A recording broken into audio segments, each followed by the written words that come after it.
أعوذ بالله من الشيطان الرجيم. بسم الله الرحمن الرحيم. ياسين والقرآن الحكيم إنك لمن المرسلين على صراط مستقيم. تنزيل العزيز الرحيم لتنذر قوما ما أنذر آباؤهم فهم غافلون. لقد حق القول على أكثرهم فهم لا يؤمنون. إنا جعلنا في أعناقهم أغلالا فهي إلى الأذقان فهم مقمحون. وجعلنا من بين أيديهم سدا ومن خلفهم سدا فأغشيناهم فهم لا يبصرون. وسواء عليهم أأنذرتهم أم لم تنذرهم لا يؤمنون. إنما تنذر من اتبع الذكر وخشي الرحمن بالغيب فبشره بمغفرة وأجر كريم. إنا نحن نحيي الموتى ونكتب ما قدموا وآثارهم وكل شيء أحصيناه في إمام مبين. صدق اللہ العظیم. محترم بزرگوں، گزشتہ موقع پر سورہ یاسین کے چند فضائل آپ نے سماعت فرمائے. اس موقع پر بھی سورہ یاسین کے چند فوائد آپ کے نظر کیے جاتے ہیں، آپ کے سامنے پیش کیے جاتے ہیں. اس کے بعد ہم آیات کی تفسیر پر روشنی ڈالیں گے. سورہ یاسین کے بہت سارے نام ہیں. سورہ یاسین کا ایک نام ہے عظیمہ. عظیمہ کا مطلب ہوتا ہے بہت بڑی. یقیناً یہ سورت ایمان والوں کے لیے، مسلمانوں کے لیے بہت ہی بڑی ہے کہ دنیا اور آخرت میں اسے کامیاب کرنے والی ہے، دنیا کے اس کے مسائل کو حل کرنے والی ہے. اور یوں سمجھ لیجئے کہ اللہ رب العزت کی جانب سے خیر و برکت کو اور اللہ تعالیٰ کے انعامات کو نچھاور کرنے والی صورت ہے. اور آخرت میں یہ ایمان والوں کو جہنم کے عذاب سے نجات دلانے والی صورت ہے. تو یقیناً یہ ایک بہت بڑی صورت ہے. دوسرا نام اس صورت کا تورات میں جو منقول ہے وہ ہے معمہ.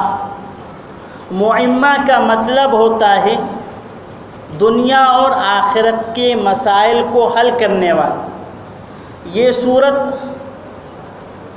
ایمان والوں کے لیے، اپنے پڑھنے والوں کے لیے دنیا کے اندر جو اس کی مشکلیں ہیں، جو پریشانیاں ہیں، جو مسائل ہیں، جو الجھنیں ہیں، یہ صورت کے پڑھنے کے بعد وہ مسائل حل ہو جائیں گے. اور اسی طریقے سے آخرت میں بندہ اور وہ ایمان والا جو اس صورت کو تلاوت کرتا ہے، اس کو اپنا معمول بنائے ہوئے ہیں، یہ صورت اس کو جہنم کے عذاب سے بچائیں گی، محفوظ رکھیں گی. کتابوں میں اور احادیث میں یہ بات بھی ملتی ہے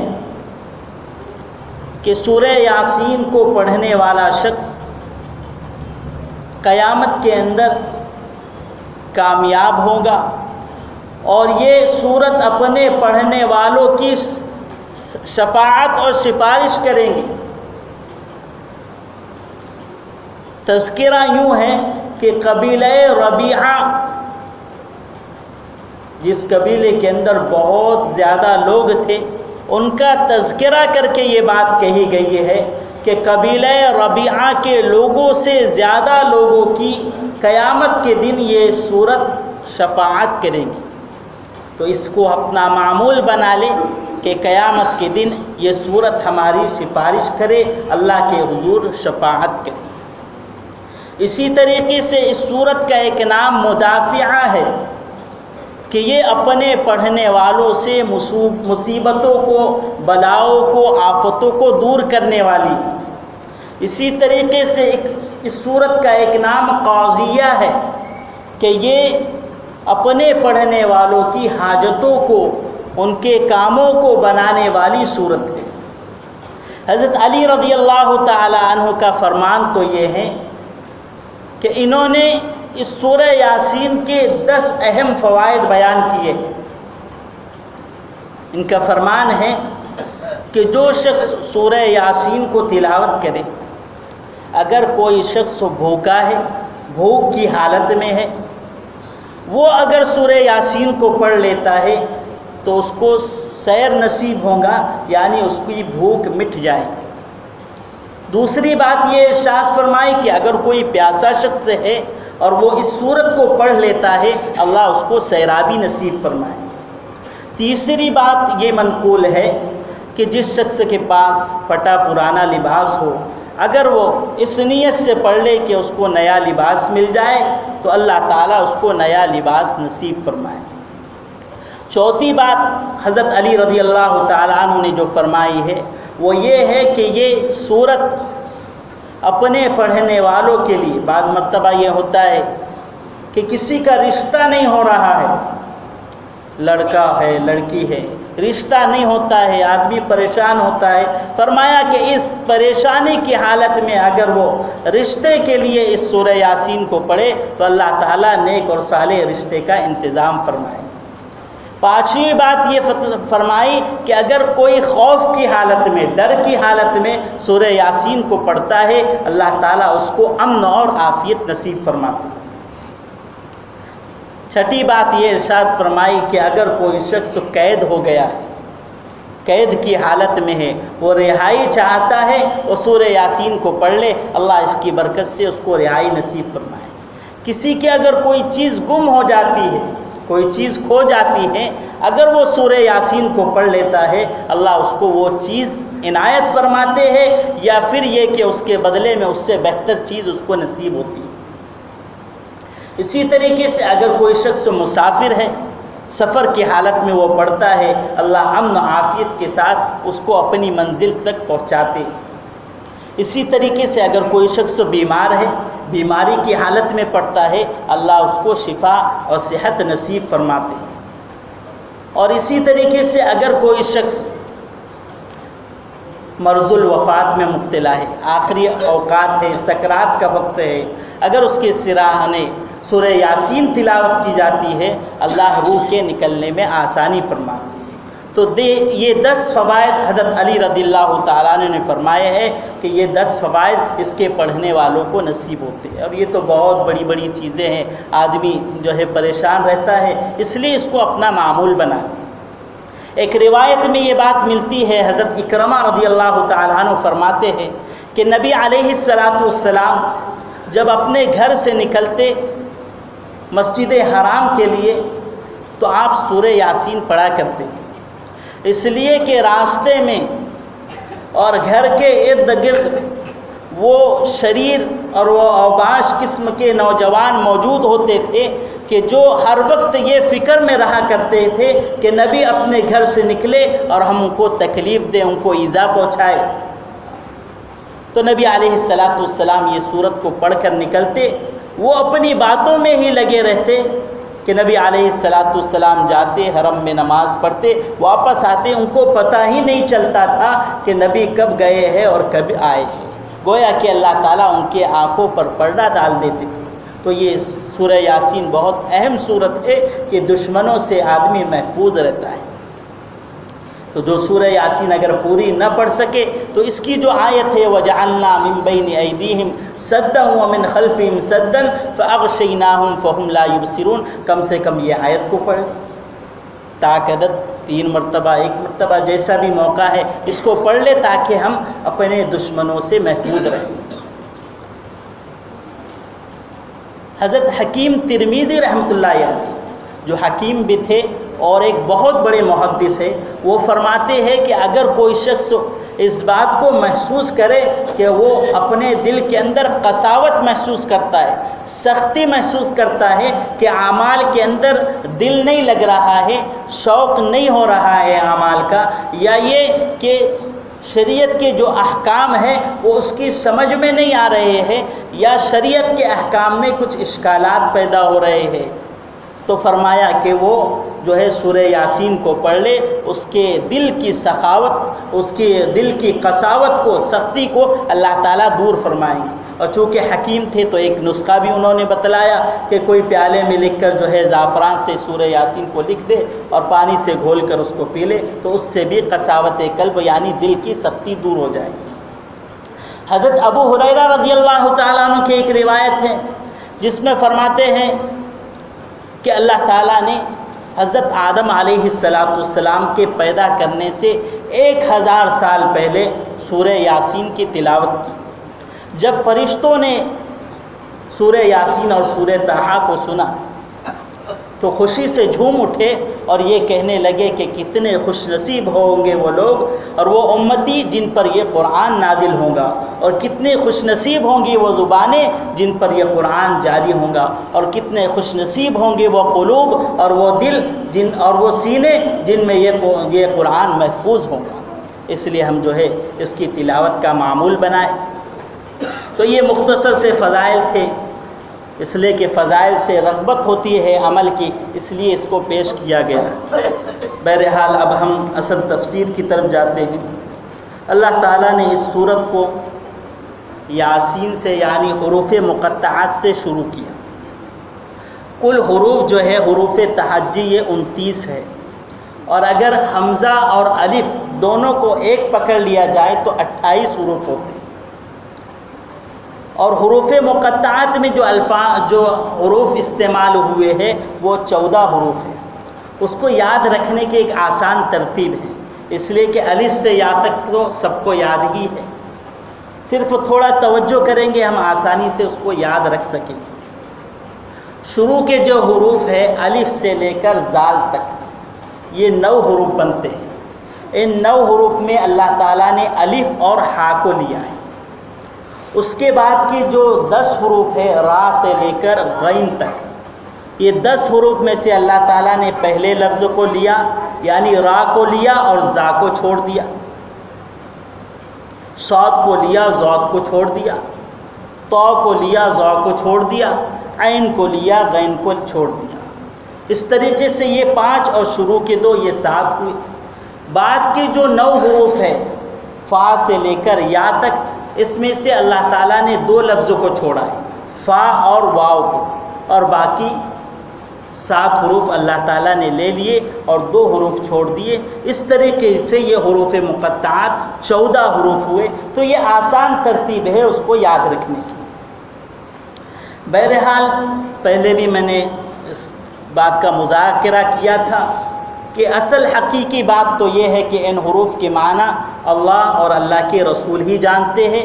یہ اللہ اور اللہ کے نبی یعنی ہمارے محبوب اور ہمارے آقا محمد صلی اللہ علیہ وسلم کے درمیان راز کی باتیں ہیں، لیکن بعض صحابہ نے، بعض تابعین نے، بعض اللہ والوں نے ان کے معنی و مطلب کو بیان کیا ہے جو ان پر منکشف ہوا تھا، جو اللہ کی طرف سے ان کو الہام ہوا تھا، تو انہوں نے اس کے معنی و مطلب کو بتلایا ہے۔ کسی نے کہا کہ یہ اللہ تعالیٰ کے ناموں میں سے ایک نام ہے، کسی نے کہا کہ یہ حبشی لفظ ہے جس کے معنی ہے یا انسان یعنی اے انسان، اور کسی نے کہا کہ یہ محمد صلی اللہ علیہ وسلم کا صفاتی نام ہے۔ یہاں پر ایک بات رک کر اور سمجھ لیجئے کہ ہمارے انڈیا ہی کے ایک بزرگ ہے، بارہا ہم نام بھی سنتے ہوں گے، جنہیں ہم مجدد الفسانی کے نام سے سنتے ہیں، کہ احمد سرہندی ان کا نام ہے، یہ پنجاب کے علاقے میں ہے، احمد سرہندی رحمۃ اللہ علیہ۔ جنہیں مجدد الف ثانی کا لقب ملا ہے، یعنی دین کو انہوں نے جو اصلی شکل میں واپس لانے کی ایک کامیاب کوشش کی ہے۔ تو یہ اپنے مکتوبات میں لکھتے ہیں کہ اللہ تعالیٰ نے ان حروف کا علم مجھے نصیب فرمایا، اور جن دنوں مجھ پر یہ حروف کا علم منکشف ہو رہا تھا، الہام ہو رہا تھا، پورے شہر پر فرشتوں کا پہرا لگا ہوا تھا کہ شیطان نہ آ سکے۔ تو انہوں نے بھی اس کے مطلب بتلائے ہیں۔ اسی طریقے سے ہم یہ بات بھی سمجھ لیں کہ یہاں پر اس صورت میں جو اس کو قرآن مجید کا دل کہا گیا ہے، اس کی وجہ میں نے بتلائی تھی کہ اس میں نبی علیہ السلام کو تسلی دی گئی ہے اور تسلی کا سامان کیا گیا ہے، اس وجہ سے اس کو قرآن مجید کا دل کہا جاتا ہے۔ تو یہاں پر اللہ تعالیٰ کس نرالے انداز میں نبی کو تسلی فرما رہے ہیں؟ فرمایا یاسین، یعنی آپ کا صفاتی نام ہے، اور انبیاء کرام علیہم السلام کا جب اللہ نے تذکرہ کیا تو ان کا نام لیا، یا آدم، یا اسماعیل، یا نوح۔ اس طریقے سے قرآن مجید میں اور انبیاء کرام کو جب مخاطب کیا تو ان کا نام لیا، لیکن نبی کو جب مخاطب کرنے کا موقع آیا تو اللہ تعالیٰ نے کبھی بھی آپ کا نام نہیں لیا، آپ کی صفات سے آپ کو پکارا ہے۔ تو یہاں پر بھی اللہ تعالیٰ نے وہی طرز اختیار کیا، اس سے نبی کی شان ظاہر ہوتی ہے۔ پھر آگے اللہ تعالیٰ نے نبی علیہ السلام کے نبی ہونے کی اور رسول ہونے کی جو گواہی دی ہے وہ ایک نرالے انداز سے دی ہے کہ یہاں پر اللہ تعالیٰ نے قسم کھا کے فرمایا ہے کہ آپ رسولوں میں سے ہیں۔ اور نبی جب ان کی رسالت کی گواہی دینے کا موقع آیا تو فرمایا انہو کانا صادق الوعد وکانا رسول النبی، انہو کانا رسول النبی، انہو کانا صدیق النبی۔ وہاں پر اللہ نے قسم کا تذکرہ نہیں کیا، لیکن یہاں ہمارے اور آپ کے آقا کی جب رسالت اور نبوت کی گواہی دینے کا موقع آیا تو اللہ تعالیٰ نے یہاں قسم کھائی ہے۔ یہ ایک نرالا انداز ہے۔ اور پھر قسم بھی کس چیز کی کھائی؟ قسم اللہ تعالیٰ نے قرآن مجید کی کھائی ہے۔ مفسرین کرام نے یہاں بات لکھی ہے کہ اللہ تعالیٰ نے قرآن مجید کی اس لیے قسم کھائی ہے کہ جو لوگ رسالت کو اور نبوت کو تسلیم نہیں کرتے تھے ان کو بتلانا تھا کہ جو رسول اور نبی ہے وہ تو ہم گواہی بھی دے رہے، لیکن ہم اس کے ساتھ جو ہے ایک معجزہ جو ہے، جو حقیقی معجزہ ہے نبوت اور رسالت پر جو دال ہے اور جو اہم دلیل ہے وہ قرآن مجید ہے۔ تو فرمایا کہ یہ قرآن مجید نبی کی نبوت اور رسالت کا سب سے بڑا معجزہ ہے۔ اور پھر چیلنج بھی کیا گیا کہ 10 سورتیں لاؤ، ایک سورت لاؤ، 10 آیتیں لاؤ، ایک آیت لاؤ، لیکن کوئی لا نہیں سکا۔ تو پتہ چلا کہ یہ کسی بشر کا، کسی انسان کا کلام نہیں ہے، یہ تو اللہ ہی کا کلام ہے جو اللہ نے اپنے نبی اور رسول پر اتارا ہے۔ پھر آگے فرمایا کہ آپ سیدھے راستے پر ہیں، جو نبی ہوتے ہیں وہ سیدھے راستے پر ہوتے ہیں۔ یہاں امت کے لیے اشارہ کیا گیا ہے کہ انسانیت کو چاہیے کہ وہ نبی کی پیروی اختیار کرے، نبی کے طریقوں کو اختیار کرے اگر وہ کامیابی چاہتا ہے۔ جو بندہ کامیابی چاہتا ہے وہ نبی کی روش کو اختیار کرے گا، نبی کے طریقے کو اختیار کرے گا، ان کی بتلائی ہوئی باتوں پر عمل کرے گا، وہی کامیاب ہوگا، اور جو نبی کی بات کو نہیں مانے گا وہ ناکام ہوگا۔ پھر آگے اللہ تعالیٰ فرما رہے، ایک تو قرآن مجید کے اتارنے کا مقصد کیا ہے اور نبی کے مبعوث فرمانے کا مقصد کیا ہے، کہ دونوں مقصد اس میں بتلائے گئے ہیں کہ ہم نے قرآن مجید کو اور نبی علیہ السلام کو جو مبعوث فرمایا ہے وہ اس لیے کہ آپ ڈرائے ایک ایسی قوم کو کہ ان کے آبا و اجداد نے ڈر نہیں سنا اور وہ غفلت میں ہیں۔ تو قرآن کے اتارنے کا اور نبی کے مبعوث فرمانے کا مقصد یہ ہے کہ امت کو سیدھی راہ پر لانا، امت کو اللہ تعالیٰ کے احکامات سے اور پیغامات سے باخبر کرنا تاکہ وہ اس پر عمل کرنے والی بنے۔ اس میں 2 طریقے ہیں، ایک تو ان کو خوشخبری سنانا اور ایک ان کو ڈرانا۔ تو یہاں پر ڈرانے کا تذکرہ کیا گیا اس لیے کہ یہ قوم بڑی سخت تھی. جو ماننے والا ہوتا ہے اس کو اگر شوق دلائے وہ فوراً عمل کر لیتا ہے، بشارت سنائی جائے وہ فوراً عمل کر لیتا ہے، لیکن جس کو ماننا ہی نہیں ہے تو ان کو ڈرانا پڑتا ہے. یہ دو طریقے ہیں تبلیغ کے اور دعوت کے، کہ ایک ڈرانا، بشارت سنانا، اور ایک وعید سنانا. تو فرمایا کہ یہاں ان کو ڈرائیے آپ اور اللہ کے احکامات سے باخبر کیجئے کہ یہ اللہ کے احکامات اور پیغامات پر عمل کرنے والے بنے. تو نبی علیہ السلام جب ان کو ڈراتے، اللہ کا پیغام، اللہ کے احکامات پہنچاتے، تو ماننے کی بجائے سب چیز تسلیم، سب حق بات ان کے سامنے آنے کے باوجود وہ انکار کرتے تھے. اور انکار بھی ایسا کہ نہ صرف انکار بلکہ ایذا دینے کے پیچھے لگ جاتے تھے کہ نبی کو اب تکلیف کیسے دیں، نبی کے ماننے والوں کو تکلیف کیسے دے. ہم واقعات سنتے ہیں کہ کتنی تکلیفیں دی گئی کہ نبی ان کو سمجھا رہے، ان کو جنت کا راستہ بتلا رہے، لیکن یہ ان کو تکلیف دے رہے، ان کے صحابہ کو تکلیف دے رہے. ایک یہ بڑا جو ہے بے شمار ایسے واقعات ہیں کہ نبی کو کس کس طریقے سے اور نبی کے صحابہ کو اس دین کے خاطر کس کس طریقے سے تکلیف دی گئی، حالانکہ نبی جو ہے جنت کی طرف بلا رہے تھے، جنت کا راستہ بتلا رہے تھے، اپنے اللہ اور اپنے خالق اور اپنے مالک سے جوڑنے کی فکر کر رہے تھے. تو یہ لوگ مانتے نہیں تھے تو نبی ذرا غمزدہ ہوتے کہ میں ہر طریقے سے ان کو سمجھا رہا ہوں، رات دن ہر موقع پر، سردی گرمی بارش، کوئی موقع ایسا نہیں چھوڑا، بازار ہے، گھر ہے، جنگلات ہے، ہر جگہ جا کر ان کو سمجھایا، لیکن نہیں مانتے تھے تو نبی غمزدہ ہوتے تھے. تو اللہ تعالیٰ نے یہاں تسلی دی، لَقَدْ حَقَّ الْقَوْلُ عَلَىٰ أَكْثَرِهِمْ فَهُمْ لَا يُؤْمِنُونَ. ان میں سے بہت سارے لوگوں پر یہ بات ثابت ہو چکی ہے کہ وہ ایمان نہیں لائیں گے. یہ تو اللہ کے علم میں ہے کہ کون ایمان لائے گا، کون ایمان نہیں لائیں گے. اچھا، ایمان نہ لانے کی وجہ اللہ تعالیٰ بتلا رہے ہیں. دو وجہ بتلائی ہیں کہ ہم نے ان کی گردنوں میں توق ڈال دیا ہے جو ان کی تھوڑیوں تک پہنچ گیا ہے اور ان کے سر اٹھے کے اٹھے ہیں. دوسری مثال یہ دی کہ ہم نے ان کے آگے اور ان کے پیچھے ایک دیوار بنا دی ہے اور ان کو ڈھانپ دیا ہے، سو ان کو کچھ نہیں سوجھتا. یہاں پر دو مثالیں پیش کی گئی. امام راضی رحمۃ اللہ علیہ فرماتے ہیں کہ اللہ تعالیٰ نے یہاں دو مثال پیش کی کہ ایک شخص وہ ہے کہ جس کے گردن میں جو ہے، ہم دیکھتے ہیں کہ آج کل پٹا اس طرح ہوتا ہے کہ آدمی جو ہے اپنے آپ کو ہی نہیں دیکھ سکتا، اس طریقے سے ہوتا ہے. تو فرمایا کہ جو شخص کی گردن اس طریقے سے اٹھی ہوئی ہے تو وہ اپنے آپ کو صحیح راستے پہ کیسے چلا سکتا ہے؟ وہ تو ضرور جو ہے گڑھے میں اور غلط راہ پر چلے گا.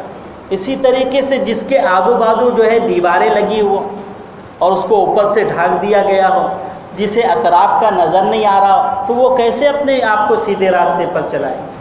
تو یہ دو مثالیں دے کر اللہ تعالیٰ نے یہ بات سمجھائی ہے کہ ان کی حالت بھی ان لوگوں کی طرح ہے.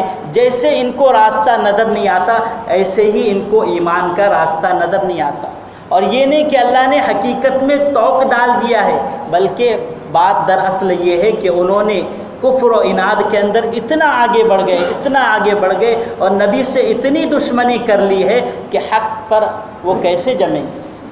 یعنی دشمنی پر ابھر چکے ہیں، ایذا اور صحابہ کرام کو تکلیف دینے پر لگے ہوئے ہیں. تو یہ کب سوچ سکتے ہیں ایمان کا اور کب سوچ سکتے ہیں سیدھے راستے کا؟ تو فرمایا کہ یہ تو اپنے آبا و اجداد کے رسم و رواج میں لگے ہیں اور یہ چیزیں ایسی ہیں کہ یہ چیزیں ان کو صحیح راستے پر نہیں آنے دیں گی، ایمان قبول نہیں کرنے دیں گی. یہ وجوہات ہیں.